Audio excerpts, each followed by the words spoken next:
नमस्कार साथियों, स्वागत है आपका एक्सपीरियंस इंस्टीट्यूट में। मैं हूं दीपक बघेल, आप है मेरे साथ। हम साथियों आज चर्चा करने जा रहे हैं क्लास 12th के चैप्टर 1 में ज्योग्राफी। हम ज्योग्राफी में आज जानेंगे कि ज्योग्राफी कहते किसे हैं और ज्योग्राफी का मतलब क्या होता है। और इस चैप्टर में हम शुरुआत करने से पहले थोड़ा इंट्रोडक्शन लेते हैं कि ज्योग्राफी शब्द का उपयोग सबसे पहले किसने किया है। साथियों, सबसे पहले ज्योग्राफी शब्द का उपयोग करने वाले एक ग्रीक विद्वान थे जिनका नाम था इरेटोस्थेनीज।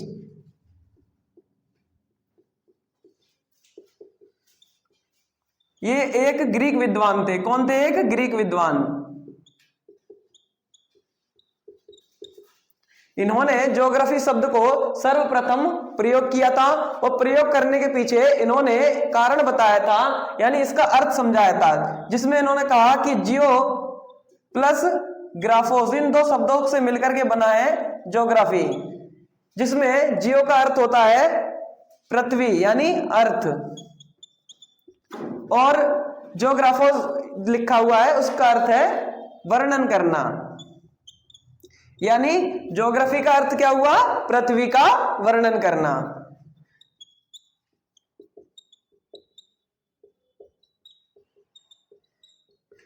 तो ज्योग्राफी का मतलब हो गया पृथ्वी का वर्णन करना, और पृथ्वी के दो अविभाज्य अंग हैं।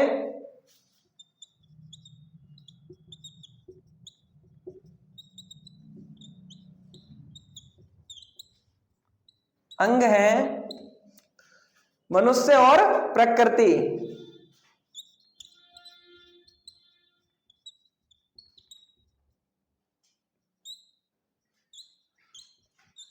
ये दोनों पृथ्वी के दो अविभाज्य अंग हैं जो कि हमारी पृथ्वी को पूरा करते हैं। यदि हम मनुष्य की उपस्थिति के बिना प्रकृति की कल्पना करें तो प्रकृति का ज्यादा कुछ अर्थ रहता नहीं है, क्योंकि प्रकृति फिर अपने ही अनुसार फलेगी फूलेगी और जंतुओं के अनुसार चलेगी। यानी एक प्राकृतिक वातावरण ही बना रहेगा जिसमें मनुष्य की अनुपस्थिति होगी। लेकिन यदि जहां मनुष्य हो और वह प्रकृति ना हो तो मनुष्य का भी कोई अस्तित्व नहीं रहेगा। तो इसीलिए हमें इन दोनों को समग्रता में देखना चाहिए, अलग करके नहीं देखना चाहिए। यानी कि पृथ्वी को हम तभी संपन्न कहेंगे, तभी संपूर्ण कहेंगे जब उसमें हम पृथ्वी के साथ, पृथ्वी में प्रकृति और मनुष्य दोनों का ही समग्र अध्ययन करें। और अब हम बात करेंगे तो ज्योग्राफी शब्द के जो रचनाकार हैं वो तो भले ही इरेटोस्थेनीज है, लेकिन ज्योग्राफी के जो फादर कहे जा सकते हैं कि ज्योग्राफी के फादर ऑफ ज्योग्राफी, भूगोल के जनक,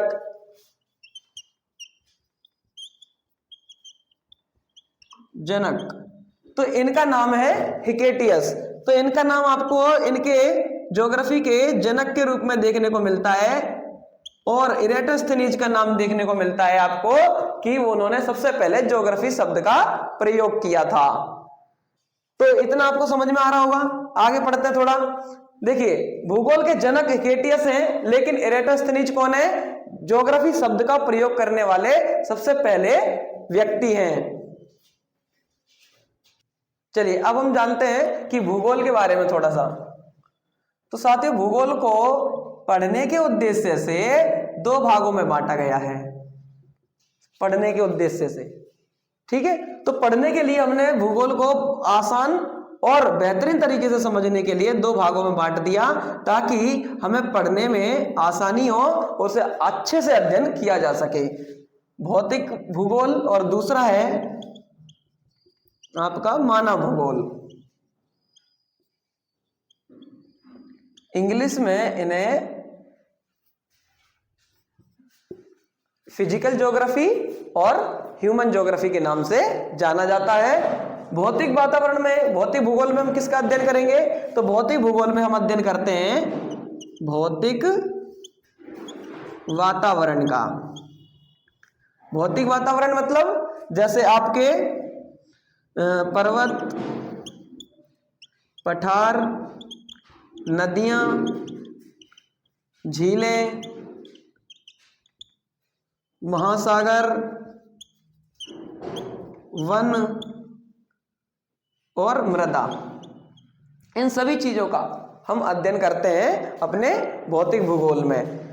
और अब रही बात मानव भूगोल की, तो मानव भूगोल में हम क्या अध्ययन करते हैं? तो मानव भूगोल में हम अध्ययन करते हैं मनुष्य और प्रकृति के बीच जो संबंध है वही हमारा मानव भूगोल कहलाता है। जैसे सुनिए जरा, मनुष्य और प्रकृति के बीच संबंधों का अध्ययन ही मानव भूगोल कहलाता है।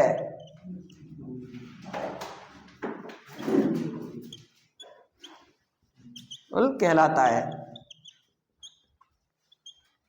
यानी हम इसमें क्या अध्ययन करेंगे कि मनुष्य और प्रकृति दोनों के बीच में संबंध क्या है, यही हमारा अध्ययन क्या कहलाएगा?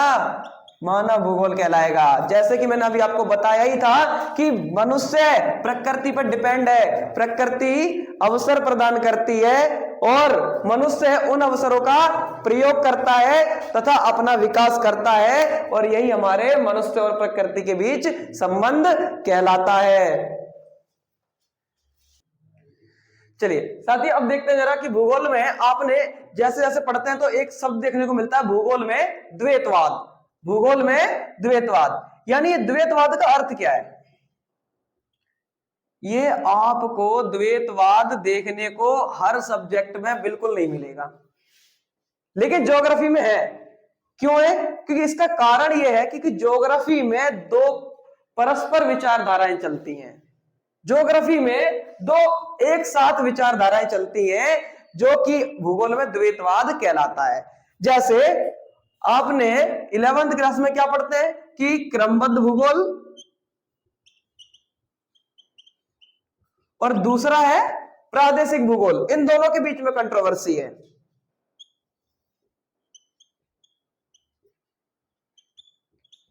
इसी प्रकार से 12th में दोनों में, जैसे एक देख लो मानव भूगोल पढ़ रहे हैं 12th में, 11th क्लास में भौतिक भूगोल, हो गया ना द्वैतवाद। इसी तरीके से ये भूगोल के बीच में द्वैतवाद निरंतर चलता रहता है और यही भूगोल में द्वैतवाद कहलाता है। अब आगे देखते हैं जरा कि भूगोल में अध्ययन किस चीज का करते हैं, है ना? तो थोड़ा इस पर चर्चा करते हैं। तो भूगोल में हम अध्ययन करेंगे उस चीजों का बारे में जानते हैं।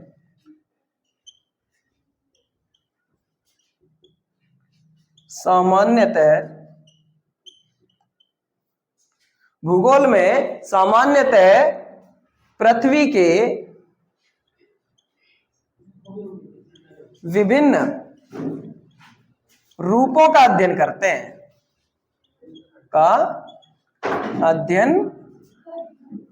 हैं, अब पृथ्वी के रूप कौन कौन से हो सकते हैं? अब एक मनुष्य के रूप में पृथ्वी का अध्ययन करना है। अब पृथ्वी का अध्ययन एक मनुष्य के रूप में करेंगे, कैसे करेंगे? जरा इस चीज पे भी थोड़ी सी चर्चा करते हैं। देखिए जरा, साफ साफ क्या है कि पृथ्वी एक मनुष्य के रूप में देख ली जाए। जैसे सुनिए, हम पृथ्वी के किन किन रूपों का अध्ययन करते हैं? सामान्यतः पृथ्वी के हम हिमनदों के प्रोत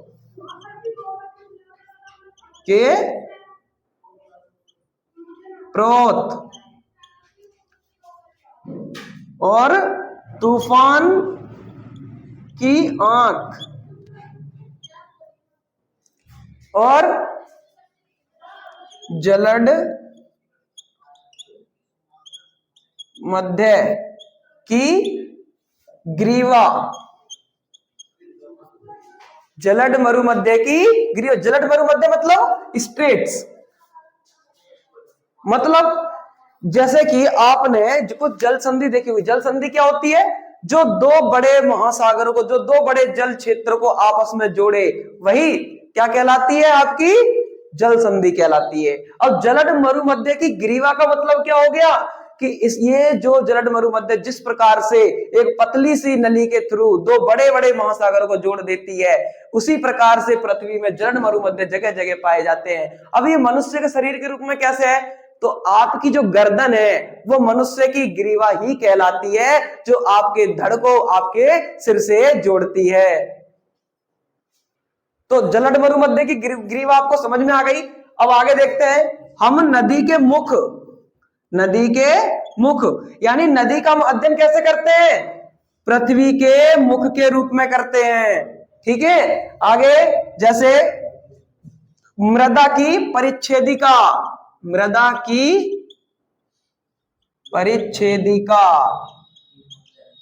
का अध्ययन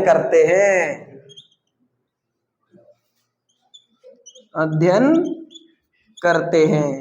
यानी कि ये क्वेश्चन आपके ज्योग्राफी के पेपर में सीधा सीधा पूछ लिया जाता है कि हम भूगोल में ज्योग्राफी में पृथ्वी के किन किन रूपों का अध्ययन करते हैं। तो हिम नदों के प्रोत, तूफान की आंख, जलद मरुमध्य की ग्रीवा, हिम नदी के मुख, मृदा की परिच्छेदिका का अध्ययन करते हैं। अब यह मृदा की परिच्छेदिका का मतलब क्या होगा? जैसे स्किन है हमारी, अब स्किन के ऊपर, जैसे हमारी स्किन है, मनुष्य की स्किन है, अब इस स्किन के ऊपर कई सारे छिद्र होते हैं, उसी तरीके से मृदा भी हमारी पृथ्वी की क्या है? स्किन है। तो इस प्रकार हम कह सकते हैं कि पृथ्वी एक मनुष्य के रूप में अध्ययन की जा सकती है। और हमारे जो जर्मन भूगोलवेत्ता हैं वो पृथ्वी का अध्ययन एक मनुष्य के रूप में ही करते हैं, जो कि अब हम थोड़ा आगे पढ़ने वाले हैं।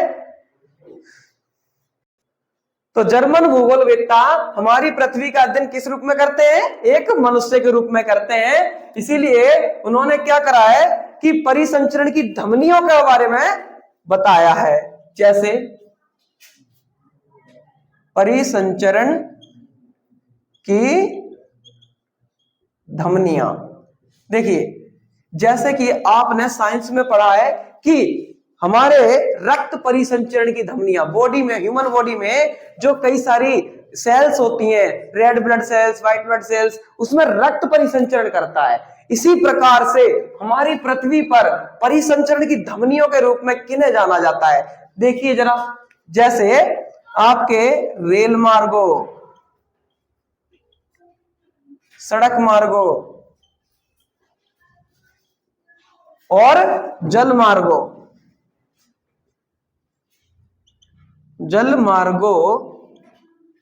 के जाल को ही परिसंचरण की धमनियां कहते हैं।